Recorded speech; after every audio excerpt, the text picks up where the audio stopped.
De prisioneiro escravo, torna-se o segundo homem mais importante de todo o Egito. Essa linda história, a Bíblia, palavra do Deus vivo, nos apresenta no livro do Gênesis e é bem longa, dos capítulos 37 ao 50. Toda a história na Bíblia tem sempre por trás um ensinamento acerca dos desígnios de Deus para a humanidade.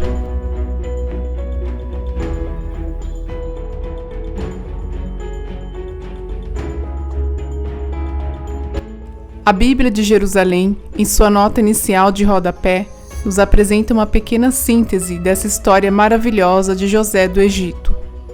Vejamos, toda a última parte do Gênesis, salvo os capítulos 38 e 49, é uma biografia de José.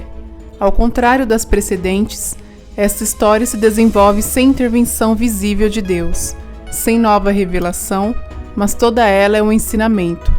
A providência se diverte com os cálculos dos homens e sabe transformar em bem o seu mal-querer.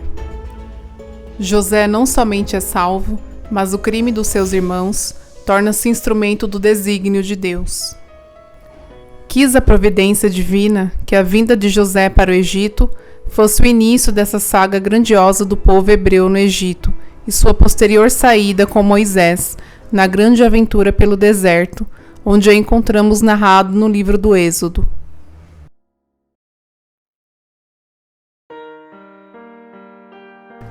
Desde jovem, José se diferenciava de seus irmãos. Além do afeto de seu pai Jacó, Deus lhe deu o dom de ver em sonho o que viria a acontecer. Também lhe deu o dom de interpretar o sonho de outras pessoas. Tudo isso ocasionou em seus irmãos um sentimento de descontentamento e muita raiva. O ser humano, por vezes, não é capaz de assimilar os dons que o outro irmão tem e começa então a nutrir inveja, rancor e ódio, ocasionando todas as violências que sempre existiram. Dessa forma, José foi vendido pelos próprios irmãos a vendedores que estavam indo para o Egito.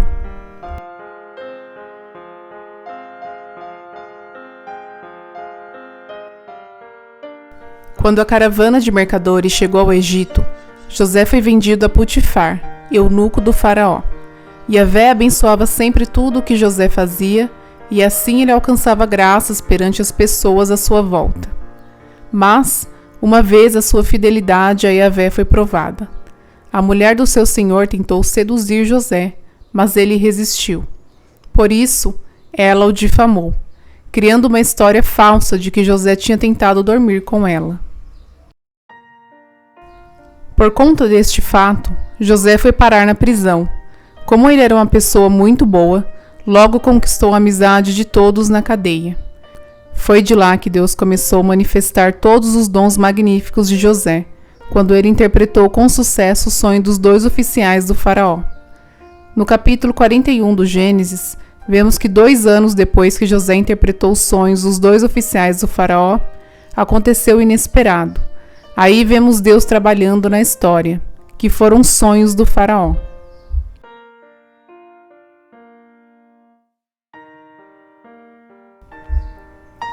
Dois sonhos com o mesmo significado. 7 vacas gordas e bonitas e 7 vacas magras e mirradas. As vacas magras devoraram as gordas. 7 espigas grandes e belas e 7 espigas mirradas e queimadas pelo vento. As espigas queimadas devoraram as espigas grandes e belas. Diz a palavra de Deus que o faraó convocou todos os magos e entendidos do Egito, mas foi em vão, ninguém soube explicar os sonhos. Então, um daqueles a quem José havia explicado o sonho, quando estavam na cadeia, contou para o faraó o fato. Como o faraó queria muito saber o que significava o sonho que havia tido, mandou que buscassem José na cadeia imediatamente. Conta a Bíblia que José se barbeou, mudou de roupa e se apresentou diante do faraó.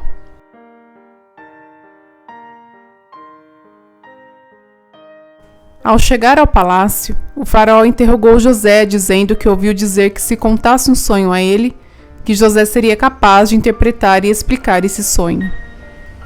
José, com toda humildade, diz então ao faraó: "Quem sou eu? É Deus quem dará ao faraó uma resposta favorável." O faraó então contou tudo sobre seu sonho a José, E ele, ouvindo atentamente, começou a interpretar os sonhos do faraó e explicou a ele e a todos ali presentes qual o significado do sonho. José então fala ao faraó que os seus sonhos representavam a vontade de Deus para os próximos 14 anos. Haverá 7 anos de muita fartura por toda a terra e logo em seguida 7 anos de muita fome. Essa fome, disse José, será duríssima e logo a fartura será esquecida. José, inspirado pela sabedoria divina, passa a expor ao faraó conselhos práticos de como ele deveria enfrentar a situação. Como José havia dito que era preciso escolher um homem sábio e inteligente, o faraó, aproveitando um conselho, o escolhe para ser esse homem. E assim, José, de prisioneiro e escravo, torna-se o segundo homem mais importante de todo o Egito. Então aconteceu como José predissera: 7 anos de grande fartura e logo em seguida começaram os anos de muita fome por toda a terra. Os desígnios de Deus são insondáveis. Como a fome apertava por toda a terra, também a família de José começou a ficar sem comida, e assim foram obrigados a irem ao Egito comprar alimentos. Chegando lá, houve o inesperado. O administrador de todo o Egito era justamente aquele sonhador que os irmãos tinham vendido. Deus sempre age na história, e a venda de José foi para preparar as pessoas e a terra para os anos seguintes, de dificuldade, que enfrentariam. No Egito aconteceu o encontro e a reconciliação de José com sua família. A Bíblia fala que José veio a falecer com a idade de 110 anos. Embalsamaram-no e foi posto num sarcófago no Egito.